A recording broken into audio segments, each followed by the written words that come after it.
We are in section 13.4. This is the last section of chapter 13 for us. In this section, we're going to look at how to solve nonlinear systems of equations. Having talked about the conic sections in the first three sections of chapter 13, now we are in a position to actually solve these nonlinear systems of equations. So let me show you, this is section 13.4 that we're going to look at. I'm going to come back to this figure in just a moment, but before we start, I just want to show you your homework exercises in this section. So there you have it. I have highlighted the ones that are for your homework, and by all means do as many homework problems as you possibly can. These are just the bare minimum that I have assigned. Now in green here, what I have is actually right in here, number 8, very similar to number 7. Those are the ones that I actually will be doing. I don't see one like number 19, so I'll make one up as we go, so you can work your number 19. We'll do number 30 and number 36. Okay, and so let's go back and actually start or begin our lecture. So in this section, we're going to solve systems of equations. Now, in the beginning of the course, I believe it was back in chapter 8, we look at solving systems of linear equations. In that chapter 8, we looked at several methods of solving systems of equations. We looked at the substitution method, graphical method, elimination by addition method. We looked at Kramer's method, and we looked at the matrix method of solving systems. Now, in this section, of course, the two methods of solving systems, namely substitution and elimination, those are the two that we're going to employ in this section in order to solve these systems. So what this figure is referring to, the one that you're looking at, so in here, and this is a visual of what a system could look like if we graphed the equations in the system. We could be given a linear equation, and the graph of linear equation is going to be a straight line. Or we could be given any one of the conic sections. Remember, we have 4 conic sections, so it could be any one of those. In this particular example in the book, they use the circle as an equation and a line as another equation. Now, what we're looking at here with these 3 figures, here's a case where the system may not have a solution. And the reason there is no solution, because there is no point of intersection of the line and the circle. So for that reason, this system will not have a solution. Here's a similar system where the line actually touches the circle at the point of tangency, and that is where the single solution is going to be. Or the line may cross the circle at 2 different points. In that case, the system will have 2 real solutions. So let's say if we have a system of equation that's made up of a linear equation and a nonlinear equation, there may be no solutions, 1 solution, or 2 solutions. Now that's just with a line and a circle. We'll see other combinations down here in a moment. So in this next figure, what we're looking at here is actually now the case where we have 2 nonlinear equations. And in each of these, the authors are taking a look at, for instance, a case where a hyperbola, a horizontal hyperbola, crosses a circle at 4 different points. So this is how we can get 4 real solutions to that system. Here's a case where there could be 3 real solutions. So we got 1, 2, and this one would be 3. Or we could have 2 real solutions, or you could have 2 real solutions this way, 1 real solution this way, and here's a case where there is no real solution because the branches of the hyperbola do not touch nor cross the circle. So again, as far as the visual goes, a number of things could happen, and usually what I do is I actually I usually solve the system, and then I use a software to graph it. As far as how we want to do this section, folks, remember, we want to do either elimination or substitution method, and I'm going to give you a hint as which of those we should be using.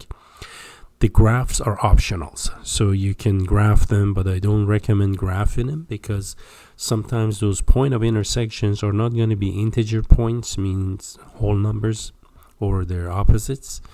There may be fractions, they may be radicals, and it's really difficult to look at them from a graphical point of view. So let's go through and try to do some of these exercises. In exercise number 8, here we are given an equation. This is a nonlinear equation, and the second equation is a linear equation. So this one now, by recognition, and this is going to be the equation of a circle. The first one is equation of a circle that's centered at 0, 0. If you recall the HK form of a circle in section 13.1, this is exactly what it looks like. And the radius is going to be square root of 45. So this is just going to help me recognize.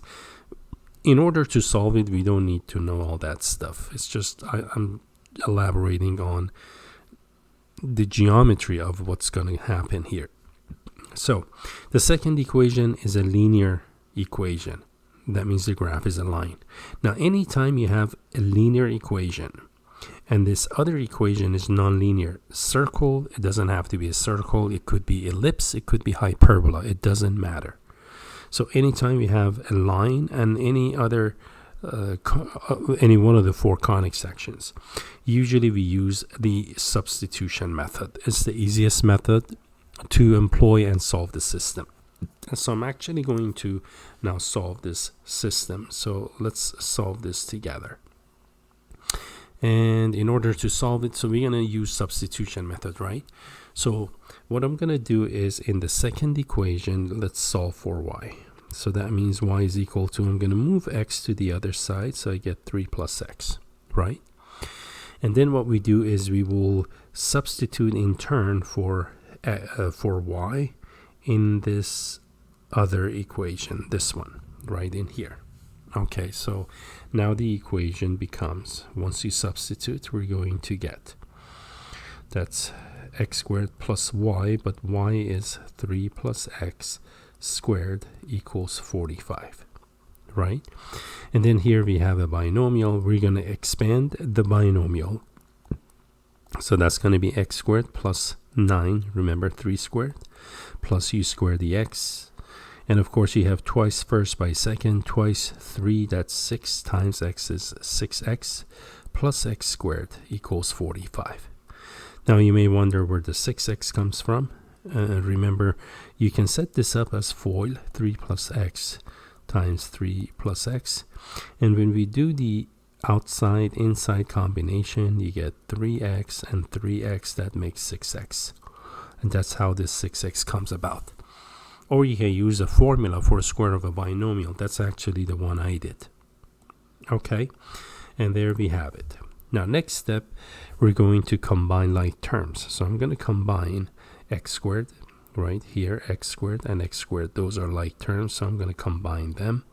That's going to make it 2x squared plus 6x. And then I'm going to subtract 45 from both sides. Add with 9, that makes it negative 36 equals 0 on the other side. And then we can divide everything by 2 on both sides to reduce the numbers. So it's going to be x squared now plus 3x minus 18 equals 0. And the next step, we can factor this actually. Remember, factoring, the way that works, we're looking for 2 numbers whose product is negative 18. And same 2 numbers we add, we get 3. So 2 numbers whose product is 18. These are going to be 6 and negative 3. The product is negative 18 and 6, and negative 3 combined to 3. 3 is the coefficient on the middle term, okay, equal to 0. And then by 0 factored principle, we can set each factor equal to 0. So x plus 6 is 0, or x minus 3 is 0. And then when we solve, we get x is negative 6, and the other one is x is 3. Okay, now once we have the values of x, we're going to back substitute Okay, so I'm going to actually plug in for x back all the way up here in this equation that we solved for y. Okay, and when I do that, I'm going to get y is equal to 3 plus x. Remember, x is negative 6. And that's going to make it a negative 3. So when x is negative 6, y is negative 3. That's going to be one solution. Then we do the same thing with 3. Y is equal to 3 plus the other x is 3. So 3 plus 3 now is a 6. And this time the solution is going to be 3 comma 6. So now 3 comma 6 looks like this is a point. This 3 comma 6 we just found. That's going to be a point in the first quadrant if we were to graph this. The point negative 6, negative 3, that's going to be a point in the fourth quadrant. So it looks like here's a case where the line crosses the circle at 2 points. But for now, we are done solving this system by substitution method. And what I did before I actually did the problem is I have graphed these using the software just to show you how the geometry of this is going to work out. So there you go. This is exactly what we just found out from our from our equation. So one solution was 3, 6. That's 3 comma 6. That's actually this point. You can see here's 3 and this would be 6. And the other solution was negative 6, negative 3. And this is negative 6. And this would be negative 3. And that would be the coordinates of this point. And there you have it. So we have solved this system by the substitution method. So hopefully you follow that. It's not too complicated, I hope. And let's take a look at another one. In this one, I'm doing one that is like number 19 again. I couldn't, in the list of exercises, I couldn't find one like number 19. So I thought I'd make one up. So here it is. Now in this one, again, the top equation is that of a line, right? So I have a linear equation up here. In the second equation, it only has one x squared. There is no y squared. So when there's only just an x squared or y squared, that means you have a parabola. So again, here's a case where I have a linear and a nonlinear equation in the system. So that is a sign that I need to use substitution method. So keep in mind, as long as you have just one single linear equation, we use a substitution method. Okay, let's try this one. So in the linear equation, okay, in this one, I'm actually going to solve this equation for y, the easier of the two variables to solve for. And I simply move 2x to the other side, and there we've solved it for y. That was easy. Once we solve it for y, we then substitute for y in this other equation. And there you have that one. Now plugging it into the other equation, the equation is going to become x squared negative parentheses 5 minus 2x. Remember, that's your y, equal 3. Then we're going to remove parentheses using distributive property. So that's going to be x squared minus 5 plus 2x equal 3. And then I'm going to subtract 3 from both sides and rearrange the terms a bit. I just brought 2x right next to x squared, so I have the standard form of a quadratic equation. Okay, and our next step is actually factor this. So once I factor this one, the factored form is going to be parentheses. Again, we are looking for two numbers right here. Two numbers that multiply to negative 8. And same two numbers multiply to 2. So 8, that would be a 4 by 2, correct? 4 by 2 is 8. And the sum of 4 and 2, as long as they're opposite in sign, they're going to add to 2. So the factored form of this one is going to be x plus 4 and x minus 2. Again, the product of those two is -8 and the sum is 2. And again, by zero factored principle, we get two solutions out of this one. So we have x plus 4 may be 0, or x minus 2 could be 0, which gives me two solutions for x. Okay, now once we have those two, we're going to back substitute into into this top equation, right? So we're gonna take this number and plug it into here for x.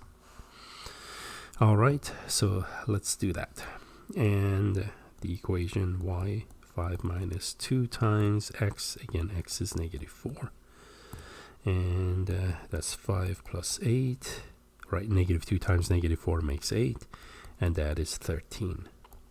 Okay, so one solution is going to be -4 comma 13. Now the other solution, I'm going to substitute 2 into that same equation. So it's going to be 5 minus 2 times 2 this time, right? 5 minus 2y. -2 times 2 is -4, and y is going to be 1. And there you have that one. Okay, so this solution is now x comma y is 1. So we have one solution, 2 comma 1. The other one is -4 13. And again, up here I have it. I would expect those to be the point of intersection of a line and a parabola. And here they are. So the 2 1, the one that we found, this is actually the 2 1, and this is 2 comma 1. The other one was -4 13, and that should be this one. That's -4 comma 13. And you can see here's -4 and here's 13, the place where the two intersect. That's going to be it. Okay, and again, the graphs are just nice visuals to have.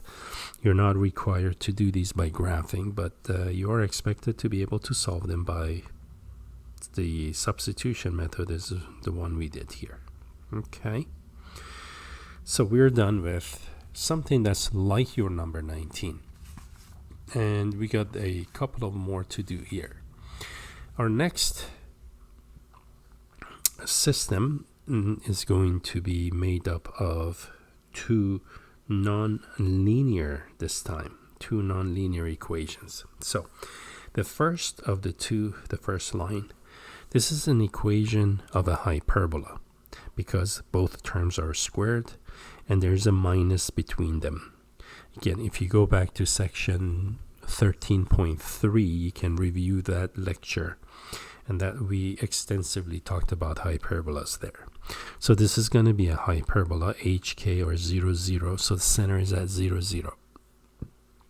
And because we have y squared, negative something times x squared, these are going to be horizontal hyperbolas. The second one is actually going to be an ellipse. The reason, because now there is a plus. Look how similar these two are, by the way. The authors, they just made one negative, the other positive, and that changes the conic section. The top one is a hyperbola, the bottom one is going to be an ellipse. Okay, and how do we know it's an ellipse? Again, near the end of the video in section 13.3, we looked at how we can categorize these conic sections by just looking at them. So let's try to solve this one, number 30. Now, because both of these are nonlinear, as a result of this, we're going to use the elimination method. Elimination method, or some call it addition method, some call it elimination by addition method. So let's do that. Now, with elimination method, actually this is pretty easy to do, because notice we already have the x squares. These x squares, let's just add the two equations. These two add to 0, don't they? So I'm going to do that. That's going to make it 2y squared equals 50. And from that, we get y squared is 25. And now let's take the square root of both sides, and that's plus minus square root of 25, which makes it plus or minus 5. So we have two solutions for y. Okay. Now, let's plug in for y into either of those equations. It doesn't matter. So I'm going to actually substitute for y in this equation. Okay, I'm going into the second equation. So in the second equation, it's going to be, let's try 5 first. So it's going to be 5 squared plus 4 times x. I don't need parentheses there. So that's just 4 times x squared equals 25. Now 5 squared is 25. That means we can subtract it from both sides. That means 4x squared is 0. So x squared is 0. If you divide both sides by 4, and x is actually 0. So we get actually two solutions coming out of this one. When x is 0, y is 5. That's one solution. And another, I'm going to plug in -5, right, into same second equation, right? -5, we're going to go back up here and plug it into here. Okay, so doing that, I'm going to get, this time, -5 squared plus 4x squared equal 25. And again, this ends up being 25 plus 4x squared equal 25. You can subtract 25 from both sides. 4x squared is 0, so x must be 0. It looks just like over here, what we did. Okay, so looks like either case x is 0, right? So we have two solutions out of this one. One solution is going to be 0, 5. That's one solution. And the other solution is going to be 0, -5. So we have 2 points of intersection of the hyperbola and the ellipse in this case. Okay. Now, so as far as us, we are done solving the system. We solved it by elimination method. Now, let's see what the graph's going to look like. And there you go. So here's actually the geometry of that system. The point 0, 5 is going to be this point right up here. And that's 0, 5. Okay. That's 0, 5. And then this point right in here, that's going to be 0, -5. Those are the 2 points of intersection. As you can see, there is an ellipse inside, and then the branches of the hyperbolas are on the outside. And that is exercise number 30. Now let's take a look at our last one, this one, exercise number 36. In exercise number 36 is a case where we have two nonlinear equations again, which makes the system a nonlinear system. As long as one of the equations is nonlinear, that suffices to call the system nonlinear. Now the first one, again, we recognize the first one as equation of a circle that is centered at 0, 0. Second one is going to be a hyperbola because of this minus between the squared terms. And of course the hyperbola is going to be a horizontal hyperbola. That means it's going to look like that. Actually, I'm sorry, it's not going to, that's horizontal. It's going to be a vertical hyperbola because it starts with y squared. It's going to look like that if we were to graph it. And the first one is going to be a circle. So we got some combination of a circle, and then however it works out with the branches of the hyperbola, whether it's going to run through one of them, it's going to be between them, or it's just going to be inside here, those we don't know. But remember, you're not responsible for the graphs. We just want to be able to solve them. So how are we going to solve this?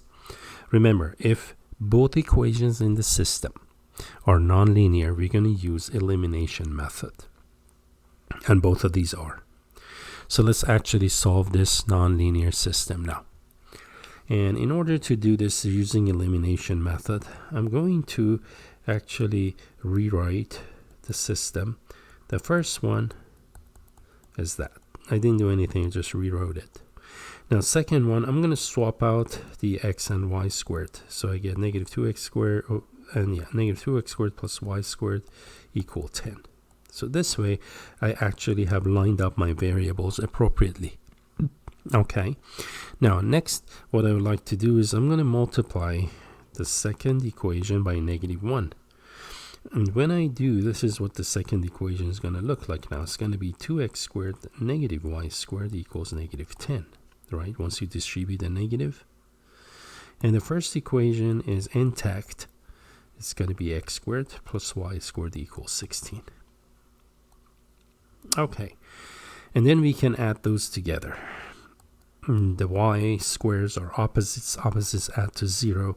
So 2x squared x squared, that makes 3x squared equals 6. And if you divide both sides by 3, you get x squared is equal to 2. Now, to solve this, we're going to take the square root of both sides, right? And when we do, x becomes plus or minus square root of 2. And there we have solved for x. Next, once we solve for x, we're going to back substitute for x, and I chose to back substitute into the first equation. Okay, so let me draw this line. It's going to be a long line, folks, okay? And this is where I'm going. I'm going to back substitute in for x. Okay, so it's going to look like this now. It's going to be square root of 2. And then it's going to get squared plus y squared equals 16. Okay.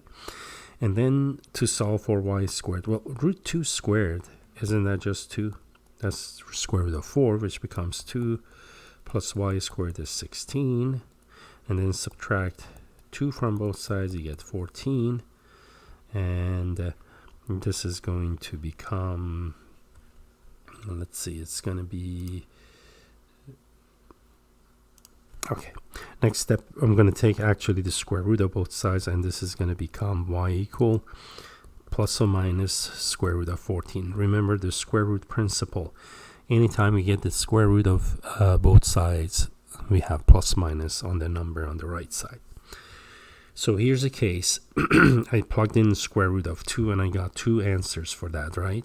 So one solution is root 2 comma root 14. Another equation is root 2 comma negative root 14. That's how we handle the plus minus. Okay, now we're going to do the same thing when we plug in negative square root of 2, right? So I'm looking at over here to the right. We just plugged in a positive square root of 2. Now I'm going to plug in a negative square root of 2.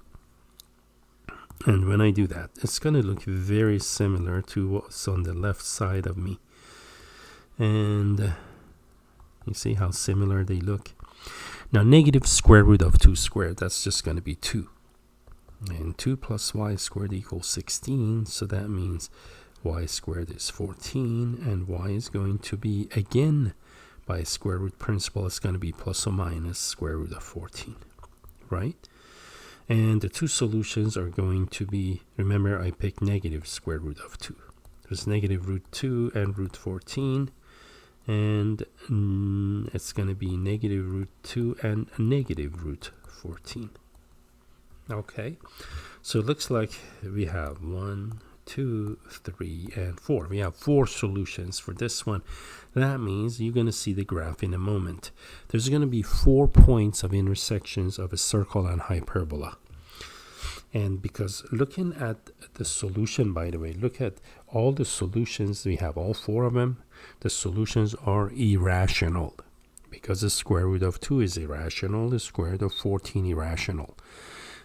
So what that tells me is that if I was to graph this, let's say by hand and solve it, there's no way I would be able to pinpoint square root of 2 or square root of 14.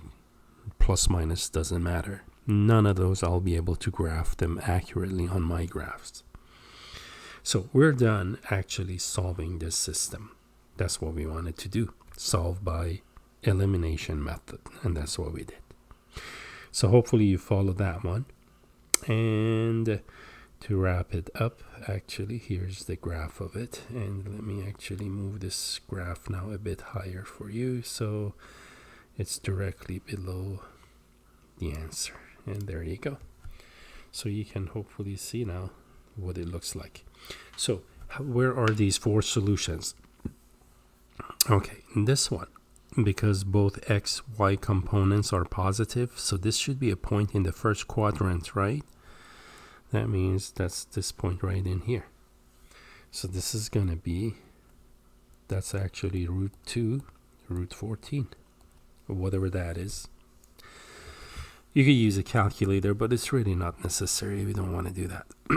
Now, on this point right in here, it's in the second quadrant, means x is negative, y positive. X is negative, y positive. That's this point right up here. So that's going to be negative root 2 and root 14. That's that point. Okay. Now, this lower point directly below that, right here, this is a point in the third quadrant. In the third quadrant, you see x's are negative and you see y's are negative. So that means that should be this ordered pair on the graph. Again, what I'm doing is just extra work here, okay? We were done with this exercise 5 minutes ago. But I'm just playing around with it now. Okay, and there you have it. That's this one. And finally, a point in the fourth quadrant, that's what this one is. Positive x, negative y. Positive, negative. So that's going to be our last ordered pair. That's going to be root 2 and negative root 14. And there you have it. Okay, so with that, we are done with this section. And indeed, we are done with chapter 13. So please, if you need to, again, go back and review these step-by-step instructions. And if you need help, by the way, folks, remember, you can go and get free help. I've sent a link to the online tutoring where you can actually visit with the tutors. I believe they go on Zoom, and you can Zoom live with a tutor once you set up a scheduled appointment or something.